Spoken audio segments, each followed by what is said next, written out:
我知道意识很强，可他就是没有扮演那种压迫感啊。Hello， 大家好，我是知居。在《博人传》里，先后登场了伊势、考德、艾达、迪蒙等一个个大小 boss。他们虽都有着牛逼哄哄的背景设定和棘手的能力，但不少观众并不买账。原因之一就是战斗表现力不够，人数的视觉冲击不强。在《疾风传》里，我们见过了神罗天中、毁村子、天爱真心砸场子以及须佐和大佛的对轰。反观《博人传》里，这些花拳绣腿、缩小变大的把戏自然难如法眼。我们管你大土木有多牛逼，少民皮古拉有多无解，没有山崩地裂、翻江倒海的大场面，就是很难让人认同你的强大。我们先不去管这是不是岸本的有意为之，但不可否认的是，开高岛和地图炮确实对凸显角色实力很有注意。当初陶氏的高皇产灵尊和岩原就让他比后面的艾达迪蒙少了很多非议，所以表现力对角色来说真的不能省，即便人数打不死人，那也是必须要秀出来的。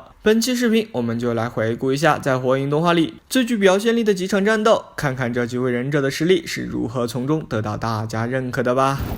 先前凯掀起惊涛骇浪，撼动整个龟岛的奇门咒虎就已经让大家认可了他的实力，后续开八门自然让大家无比期待。为此动画特意花了3集的篇幅来铺垫，最终在641集中为观众呈现热血与热泪交织的经典一战，凯也因此收获凯皇的称号。只不过我自己早在1年前就在究极风暴4里看过这段的 CG 动画了，相较之下 TV 版反而要稍逊一筹。据说火影金牌导演山下弘信本想参与此战制作，可惜档期与《博人传》剧场版冲突，只能错过，成了他在火影动画上最大的遗憾。不然这一战的制作可能会更精良。《博人传》里伊势也有一段踢爆须佐的桥段，但风评却和叶凯踢班相差甚远，其中缘由表现力不足肯定是要占一些的。记得还是中学时期，同学激动地告诉我木叶村被培恩轰为平地了，当时我还挺不以为意的，毕竟侵入木叶这种事之前可没少发生，顶多就是城墙被毁，房屋倒塌，过个2-3集就有恢复如初，跟没事儿发生一样。但这次可不大一样，从培恩缓缓飞至木叶上空，俯视一切开始，地上那一双双惊恐的眼睛就让人觉得大事不妙。在一句让世界感受痛苦后，冲击波便以摧枯拉朽之势将村子夷为平地，场面之震撼。当时培恩还被认为是小的首领，火影的终极 BOSS， 这发神罗天真无疑是证实大家猜测的最佳证据，但也因此被不少人认为是火影战力崩坏的开始，诞生了培恩之后无火影的梗。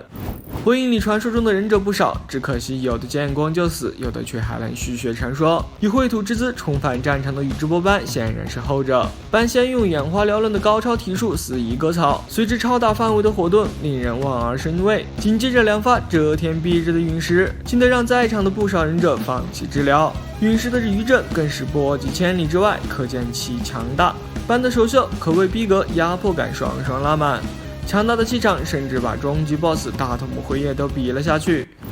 这是鸣人佐助最后的宿命之战，也是2人巅峰战力的全力一搏。佐助架起6道完全体须佐能弧，将地爆天星封印的9只尾兽查克拉融为一体，射出一发足以毁天灭地的因陀罗之石。这是佐助的终极奥义，也是他的最强人数。另一边，6道鸣人在九喇嘛的帮助下，聚集了地表所有的自然能量，化成3头6臂的九喇嘛，蓄力出6道超大雨罗选手利剑。两边的最强一击剧烈碰撞，天变地一般捅破了云层，撼动了大地。可能是2人在云层上的战斗的缘故，少了山岚做对比的背景，显得有点空空如也，所以视觉冲击力会比下一场略逊一筹。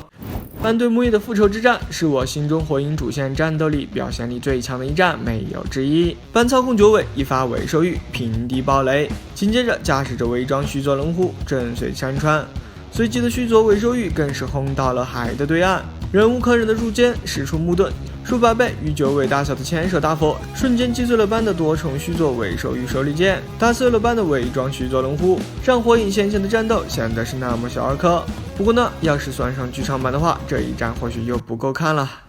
在剧场版中章里，蛇人的表现无疑又一次刷新了大家的认知，随手扔出的查克拉念珠便扯出了鸣人体内的尾兽查克拉，然后就把地球给击穿了，一个字，绝。在蛇人开启转身眼后，金轮转身爆更是将月亮给劈成了2半。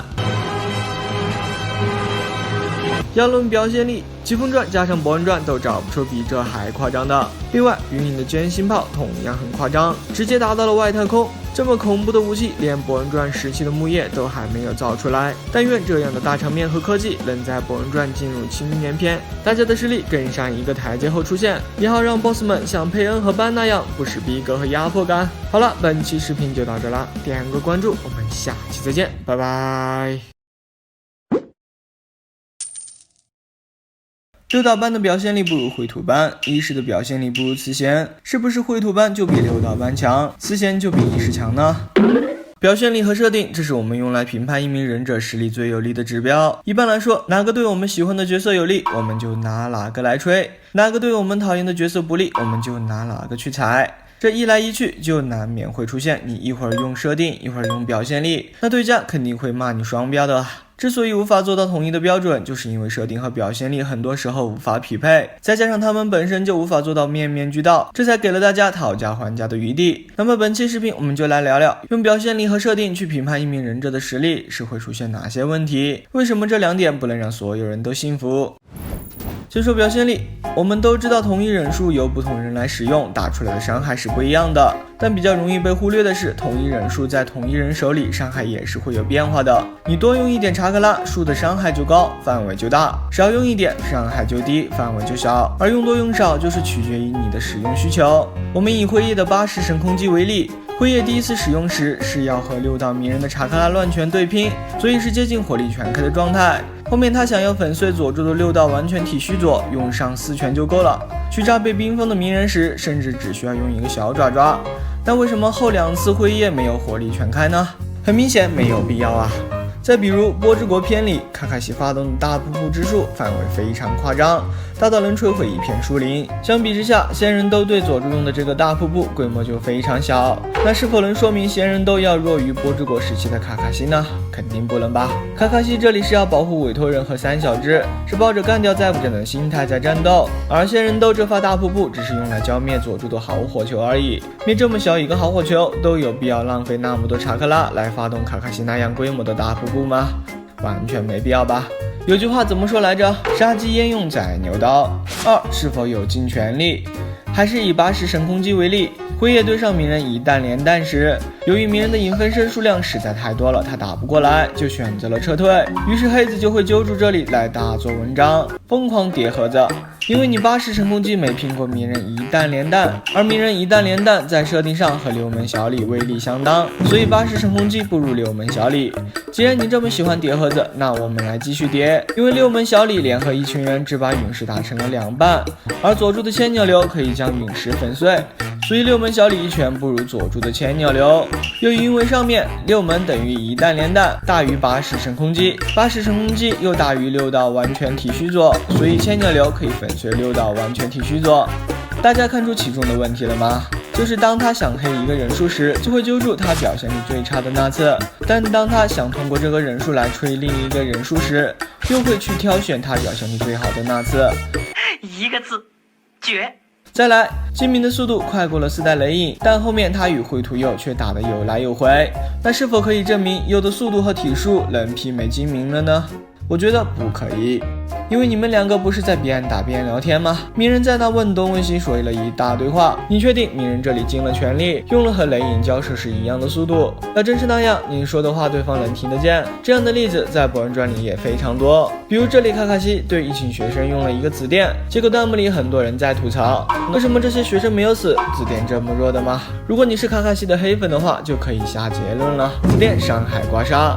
但事实就是，人家卡卡西在这里只是个考官，他不可能对这些学生下死手的，陪他们玩玩，检测一下他们的实力就可以了，怎么可能动真格嘛？用这里的表现去定义紫电的伤害，那肯定是不合理的呀。再比如，慈弦一脚能踢穿须佐，但是一是一脚踢到佐助后，佐助很快又站了起来，所以有人就得出了结论：医师的体术不如刺仙。那就奇怪了，你是如何得知医师这一脚用了和刺仙相同的力度呢？一个是高高跃起后奋力一脚，一个只是原地一高抬腿，怎么想都不会觉得这两脚的力度是一样的吧？这就是表现力的另一个 bug， 就是有些时候你无法判断施术者用了几成的力量，但凡你有一次没有尽全力，就会被钻空子，他就会把你随手丢的一个小技能当成是你能打出的最大伤害，且理所当然的认为你只能打出这一点伤害。3. 角色成长。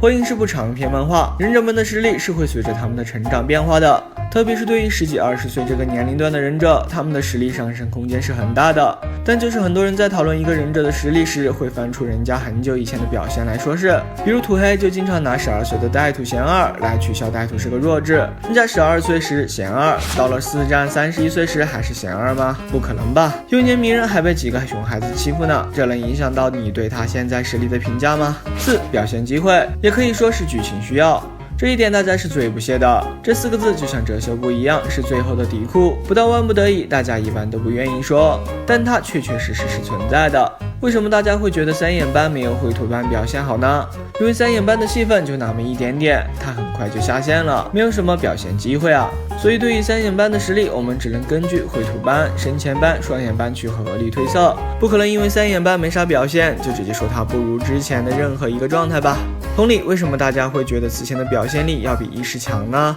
因为刺仙提报了佐助的完全体虚作和伪兽化的鸣人，而医师没有。为什么没有呢？因为医师没有这个机会啊。佐助鸣人已经知道这招不管用了，那他们当然不会再开虚作和伪兽化了啊。吃一堑长一智，人家鸣人佐助又不傻。5. 对手实力。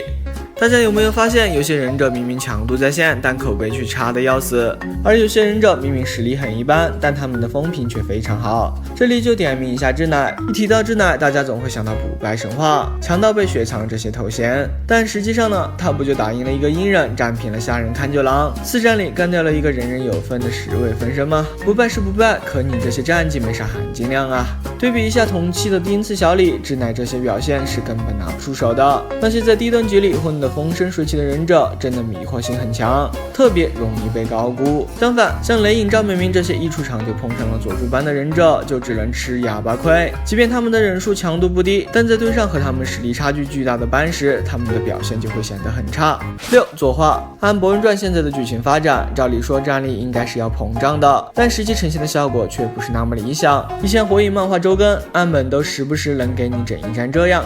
的大场面出来，现在《博人传》漫画月更，结果背景要么大面积留白，要么全是速度线，池本能画几棵树出来点缀一下就算不错的了，根本没法指望他画一些山崩地裂、江河翻涌的大场面。也正是因为这些大场面的缺失，才让人觉得一些角色的实力和他的设定不相匹配。你一个大招对环境的破坏程度，跟《疾风传》里一些小技能打出来的效果差不多，你让观众如何承认你有多强呢？之前岸本在采访中说要加大《博人传》里体术的占比，缩小战斗规模，我觉得这样真的很不好，不仅累死了人家动画画师，观众还不买账。天天喷你忍者为什么不用忍术？再牛逼的作画，只要不能体现出强度，那就只能是花钱秀腿。你看看人家叶凯这里，一点点廉价的特效，配上一首轰轰轰的背景音乐，再来一个全景，让大家知道班被踢出了几百米开外，这不就展现出了叶凯的强度了吗？凯作为火影里的体术代表，他没有一场战斗有像川木那么牛逼的作画，很多时候也都是 PPT 的打斗，但是人家的招孔雀蒸发掉了鬼叫的爆水冲波，这虎撼动了整个龟岛，叶凯踢毁了六道班的半边身体，这些能凸显强度的表现场景是一个不少。而《博人传》里这些所谓的作画回呢，两人打完就完了，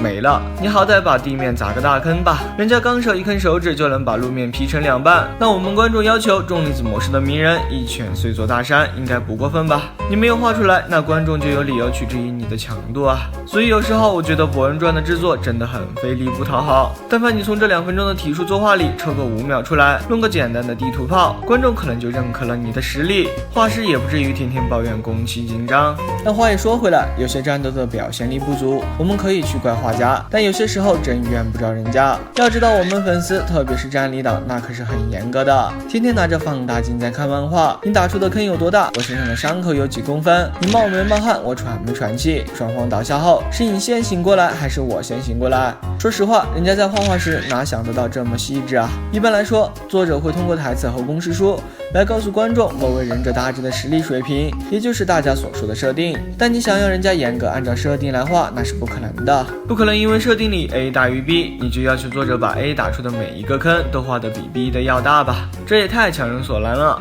很多时候可能不是设定的问题，是有的粉丝太过吹毛求疵了。但也不是说设定就没有问题了，大家不服设定的点主要有2个，一是一些设定会被修改，比如最强火影就从3代改成了初代；二是公式书上对一些忍术的描述实在太过夸张，动不动就是究极、最强、最高等、终极、任何、一切、全部，这些很绝对的词。你也最强，他也最强，那到底谁最强啊？这2点在很大程度上削减了设定的权威性。每当有人要反驳设定时，就一定会拿这2点来说事，所以看设定也是有讲究的。一些说得很清楚明白的设定就没必要去狡辩，而那些很主观的描述形容就可以无视掉，不全信，但也不能不信。最后总结一下，设定是作者对一名角色定的一个大概框架，但由于各种原因和限制，不一定能100%通过剧情表现出来。如果你想用表现力来论证实力的话，就请你别专挑人家状态不好没发挥全力时去踩，也别把人家偶尔一次的爆发当做常态来吹，两者结合起来看就大差不差了。